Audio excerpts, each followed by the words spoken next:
আসসালামু আলাইকুম সম্মানিত শিক্ষার্থীবৃন্দ, গেম অফ স্টাডি এর তরফ থেকে আমি আবির স্যার সকলকেই স্বাগতম জানাচ্ছি। আম, ক্লাস 8 এর ম্যাথ ক্লাস অধ্যায় 2.1 অর্থাৎ মুনাফা অধ্যায়ের 4 নাম্বার ম্যাথে।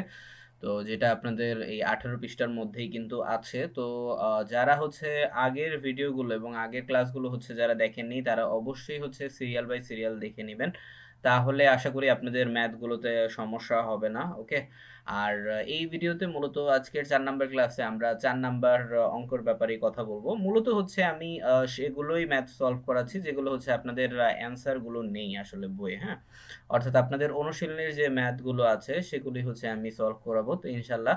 তো আপনারা চেষ্টা করবেন যখনই ভিডিও শুরু হবে আপনারা খাতা কলম নিয়েও বসে পড়বেন, তাহলে এটা আপনাদের জন্য অনেক বেশি ভালো হবে। ঠিক আছে।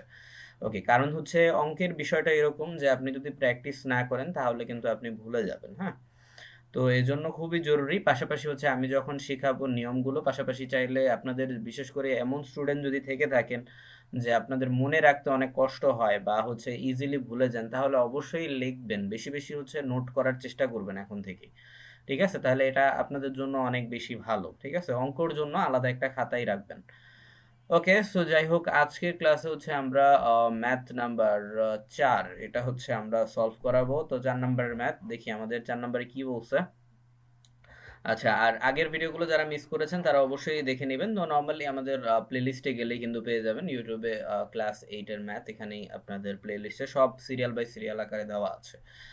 ওকে, সো আর কথা না বাড়িয়ে আমরা চলে যাচ্ছি আমাদের মূল ক্লাসে। তো 4 নাম্বারে বলা হচ্ছে, প্রশ্নটা একটু পড়ি, যে বার্ষিক শতকরা মুনাফার হার। আচ্ছা, মুনাফা রিলেটেড ম্যাথ, তো এটার জন্য আপনাকে অবশ্যই অবশ্যই সূত্রগুলো কিন্তু মুখস্থ করতে হবে। তো পরীক্ষার জন্য এই টাইপের ম্যাথ কিন্তু খুবই গুরুত্বপূর্ণ। ঠিক আছে, কখনো মুনাফা বের করতে বলবে, কখনো আবার আসল বের করতে বলবে, আবার হচ্ছে আপনার কখনো কখনো আবার পার্সেন্টেজও বের করতে বলতে পারে। ঠিক আছে, তো এই ধরনের অনেক কোয়েশ্চেন কিন্তু আসে এক্সামে, কিন্তু থাকে, এক্সামের জন্যই কিন্তু গুরুত্বপূর্ণ। আপনি যে লেভেলের এক্সাম আপনি দেন না কেন, ঠিক আছে, কারণ এই অধ্যায়টা এমন একটা অধ্যায়, মুনাফা অধ্যায়, এখান থেকে আপনার ফাইনাল পরীক্ষা বলেন বা সিটি পরীক্ষা, যে কোনো পরীক্ষায় হোক, কোয়েশ্চেন আসার সম্ভাবনা অনেক বেশি। ঠিক আছে। আচ্ছা, তো যাই হোক, তো আমাদের শতকরা মুনাফার হার 10.50 টাকা হলে তাহলে 2000 টাকায় 5 বছরের মুনাফা কত?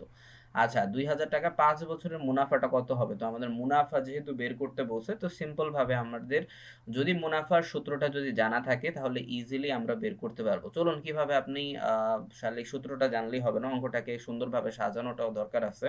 তো আপনি কিভাবে সাজাবেন চিন্তার কোনো কারণ নেই, আমি ডিটেলস আকারে কিন্তু সমাধানগুলো দিব। তো চলুন 4 নাম্বারের সমাধানে চলে যাওয়া যাক। ওকে, সো 4 নাম্বারে সিম্পল ভাবে, আচ্ছা পিডিএফটার হচ্ছে একটু কালার একটু প্রবলেম হইছে। ঠিক আছে, যাই হোক, এটা একটু ভালোভাবে ক্লিয়ার উঠে নাই। তবে হ্যাঁ, আমি রেকমেন্ড করবো যারা যারা ভিডিও দেখতেছেন তারা হচ্ছে একটু আপনাদের ইউটিউবের সেটিং এ যে আপনার রেজুলেশনটা বাড়িয়ে দিন। ঠিক আছে, 720 করে দিন, তাহলে আশা করি আপনারা অনেক ক্লিয়ার দেখতে পারবেন। ওকে, তো আশা করি বোঝা যাচ্ছে। তো সিম্পল ভাবে এখানে কোনটা দ্বারা কি প্রকাশ করা হয় যদি কেউ না জেনে থাকেন তাহলে একটু জেনে রাখেন। তো মুনাফার হার সবসময় আর দ্বারা প্রকাশ করা হয়, তাই না? এখন মুনাফার হারটা এখানে কোনটা, এই যে বার্ষিক শতকরা, শতকরা মানেই আমরা জানি কি, এই যে একটু আগে 1 2 3 অঙ্কগুলো আমরা কিন্তু শেষ করেছিলাম, শতকরা মানে পার্সেন্টেজ, তাই না? তো শতকরা মুনাফার হার কত বলছে, 10.50, তার মানে 10.50%। এখন এটা সিম্পল ভাবে আমরা ভেঙে লিখেছি, 10.50 মানে কি, অর্থাৎ উপরে 10.50 থাকবে, নিচে হচ্ছে কি 100 থাকবে। ঠিক আছে, এখন কারণ আমরা জানি কি পার্সেন্টেজ মানে হচ্ছে 100। ওকে, আর মুনাফার হারের ক্ষেত্রে যেটাই থাকুক না কেন, যে সংখ্যাটার পার্সেন্ট থাকবে ওই সংখ্যাটা থাকবে উপরে, আর যেটা পার্সেন্ট শতকরা সবসময় 100 থাকবে নিচে। ঠিক আছে, ভাগ অবস্থায় কিন্তু থাকবে মুনাফার হার বের করার সময়। ঠিক আছে, মুনাফার হার, তারপরে সুদের হার, এগুলোর ক্ষেত্রে। ঠিক আছে। আচ্ছা, তো আশা করি এই বিষয়টা ক্লিয়ার। আর মুনাফার হার আর দ্বারা প্রকাশ করা হয়, আর আসল, আসল সবসময় কত দ্বারা, পি দ্বারা প্রকাশ করা হয়। এখন আসল কোন টাকাটা, আসল হচ্ছে এই যে 2000 টাকায়। ঠিক আছে, 2000 টাকায় তাহলে 5 বছরের মুনাফা তাহলে কত হবে, 2000 টাকা কি ছিল, তার জমা। ঠিক আছে, অর্থাৎ সহজ ভাষায় বলতে গেলে এটা কোনো ব্যাংক হতে পারে বা হচ্ছে ক্ষুদ্র ঋণ প্রতিষ্ঠানও হতে পারে। নর্মালি হচ্ছে যে সে যদি 2000 টাকা রাখে, তাহলে এত পার্সেন্টেজ যদি হয় তাহলে 5 বছরে তার কত টাকা সে বাড়তি পাবে, এইটা আমাদের বের করতে বলছে সহজ ভাষায়। ওকে, সো ফাইন, আমরা দেখি। তো আসল সবসময় পি দ্বারা প্রকাশ করা হয়, অর্থাৎ যেই টাকাটা সে কি করছে, জমা দিয়েছে, তাই না? ওকে, বা যে মেইন টাকাটা সহজ ভাষায় বলতে গেলে, হ্যাঁ? তো পি দ্বারা প্রকাশ করা হয় ২,০০০ টাকা। তো এটা আমাদের ম্যাথেই দেওয়া আছে। তো ২,০০০ টাকা। আর সময় সবসময় এন দ্বারা প্রকাশ করা হয়। তো এন হচ্ছে আমাদের কত বছর? আমাদের বলছে কি ৫ বছরে কত টাকা হবে আসলে, হ্যাঁ? তো মুনাফাটা কত হবে? আচ্ছা, তো ৫ বছর এখানে হচ্ছে আমাদের আছে। তো n সমান আমাদের ৫ বছর। তো চাইলে হচ্ছে এটা আপনারা সাইড করে এই যে ব্রেকেট করে হচ্ছে লিখে দিতে পারেন। এই যে এভাবে করে। সমস্যা নেই। আপনারা যেভাবেই লেখেন না কেন এটা হয়ে যাবে। ঠিক আছে? কারণ এটা করে দিলে এটা আপনাদের টিচারের জন্য বুঝতে অনেক সুবিধা হবে। ঠিক আছে?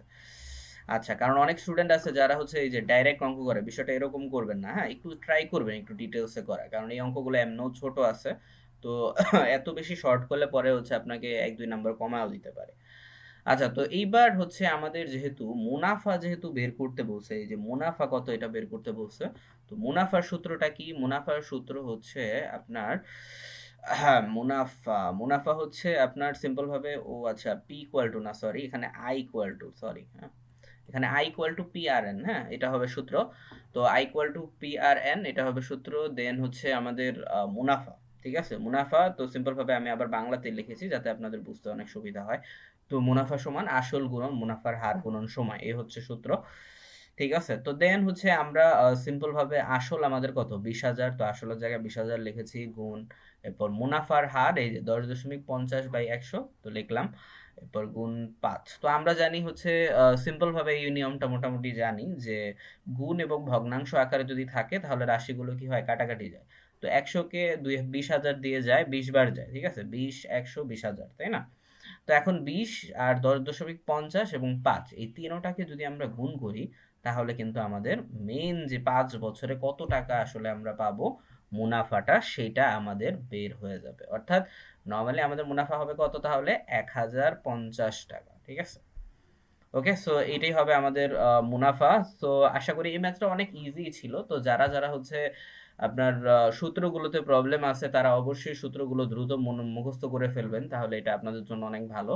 কারণ এই অধ্যায়ের এই ম্যাথগুলো অনেক বেশি গুরুত্বপূর্ণ। কারণ অধ্যায়টার নামই হচ্ছে মুনাফা। তো মুনাফা, আসল, তারপরে কখনো সময় এগুলো আপনাকে বের করতে হবে।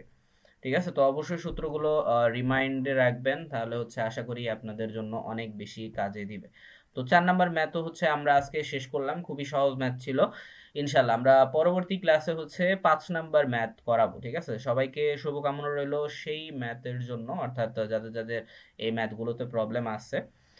ঠিক আছে? তো আশা করি তবে হ্যাঁ, আমি সবাইকে রেকমেন্ড করতেছি, আবারও বলতেছি যে আপনারা সূত্রগুলো ভালোভাবে আপনারা মুখস্থ করবেন। তাহলে আশা করি এই টাইপের ম্যাথগুলো সমস্যা হবে না।